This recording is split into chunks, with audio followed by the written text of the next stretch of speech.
บายดีมื้อนี้เฮาสิมาเว้าเรื่องคุณประโยชน์ของกาแฟดำเด้อกาแฟดำที่บ่ใส่น้ำตาลหรือที่ว่าครีมเทียมเนาะมีคุณประโยชน์หลายอย่างเด้อตัวที่1นี่ช่วยกระตุ้นการเฮ็ดเวียกของสมองนี่เพิ่มความตื่นโตเพราะว่ากาแฟดำมันมีคาเฟอีนช่วยให้ร่างกายกระตือรือร้นรู้สึกบ่ง่วงหายง่วงนะโฟกัสกับการเฮ็ดเวียกได้ดีขึ้นแล้วก็ป้องกันพยาธิทางสมองกาแฟดำเป็นคันเฮาดื่มกาแฟดำเป็นประจำนี่เนาะ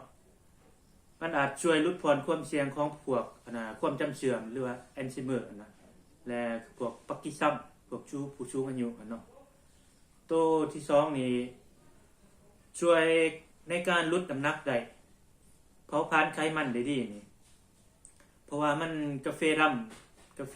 สดดื่มกาแฟสดมื้อละจอกนี่มันให้พลังงานน้อยเนาะพลังงานต่ำหรือว่าน้อยแหละเกือบ0แคลอรี่นี่เร่งการเผาผลาญคาเฟอีนเพิ่มอัตราเผาผลาญเมตาบอลิซึมในร่างกายเฮ็ดให้ร่างกายดึงไขมันส่วนเกินมาใส่ได้ดีขึ้นนี่เนาะและคุณประโยชน์ตัวที่3นี่ดีต่อสุขภาพตับเป็นอวัยวะที่สำคัญที่มันเฮ็ดกำจัดสารพิษนะการดื่มกาแฟดำสามารถช่วยลดความเสี่ยงของพยาธิตับได้หรือว่าไขมันหุ่มตับมะเร็งตับได้เด้อควรดื่มเด้อ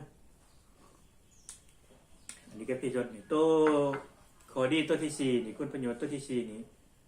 ลดผ่อนความเสี่ยงของพยาธิเบาหวานได้เด้อถ้าว่าปิดกาแฟสดได้เฮาบ่กินบ่ใส่น้ำตาลบ่ใส่ครีมเทียมเด้อตัวนี้การศึกษาหลายแห่งนี่พบว่าผู้ที่ดื่มกาแฟเป็นประจำนี่มีความเสี่ยงเป็นประเภทที่2นี่น้อยกว่าผู้บ่ดื่มเพราะกาแฟช่วย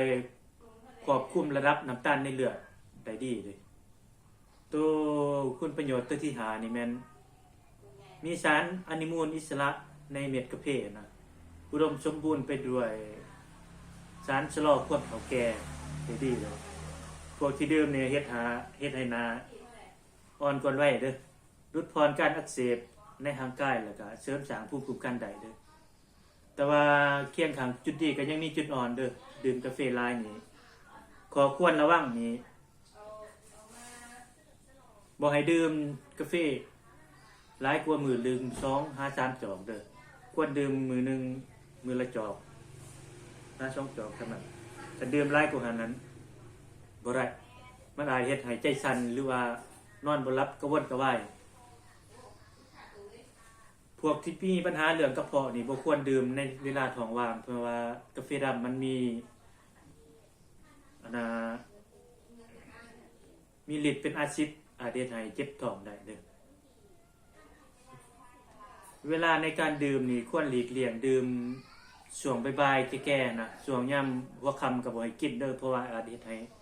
นอนบ่หลับได้เด้อกาแฟก็มีประโยชน์หลายเด้อผู้ใดมักกินแล้วมาเล่นน้ำเด้ออยู่บ้านคำพุงเด้อเพราะว่าข้อยก็ต้มกินคุมื้อนี่ขอขอบใจ